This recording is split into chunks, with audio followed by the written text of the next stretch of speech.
Hello, আমি দিশা। Good morning সবাইকে। কেমন আছো তোমরা সবাই? আশা করি সবাই খুব ভালো আছো। আমিও খুব ভালো আছি।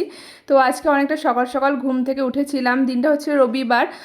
অনেক দিন হয়ে গেছে এক্সারসাইজ করা হয়নি, তাই ভাবলাম আজ থেকে আবারও শুরু করি। সেই জন্য সকাল সকাল উঠে ছাদে চলে গেছিলাম এক্সারসাইজ করার জন্য। আর আজকে ওয়েদারটাও ভীষণ সুন্দর, একদম মেঘলা মেঘলা আকাশ। আর এই মেঘলা আকাশে এক্সারসাইজ করতে তো আরোই ভালো লাগে।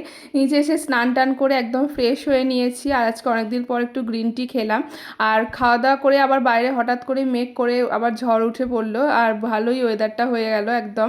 আর আজকে মেজমা আবারও আমাকে নিমন্ত্রণ করেছে। আগের দিন যেহেতু ষষ্ঠীর দিন নিরামিষ পড়েছিল, সেরকম নিরামিষ খাবার দাবার করেছিল, কোনো আমিষ পদ করতে পারিনি। সেই জন্য আজকে অনেক রকম রান্না করছে বলে আমায় বলেছিল ওখানে খাওয়ার জন্য। আমি তাই স্নান টান করে ঠাকুর পুজো দিয়ে একদম চলে গেছি ওখানেই। আর আজকে মেজমা করেছিল ভাত, ভাজা ভুজি, তার সাথে স্যালাড ছিল, মুরগের ডাল ছিল মাছের মাথা দিয়ে, তার সাথে ছিল মাছের ঝাল আর চিংড়ি মাছের মালাইকারি, খাসির মাংস, দই, মিষ্টি, অনেক রকম রান্না করেছিল।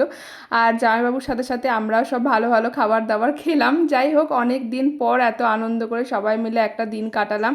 কয়েকদিন ধরেই আনন্দ করে সবাই মিলে সময়টা কাটছে, বেশ ভালো সময় কাটছে এখন কদিন। যাই হোক, আজকের মতো এই মিনি ব্লগটা এই পর্যন্তই। কেমন লাগলো আজকের মিনি ব্লগটা তোমরা অবশ্যই একটা ছোট্ট কমেন্ট করে জানিও। ভালো লাগলে একটা লাইক অবশ্যই করে দিও।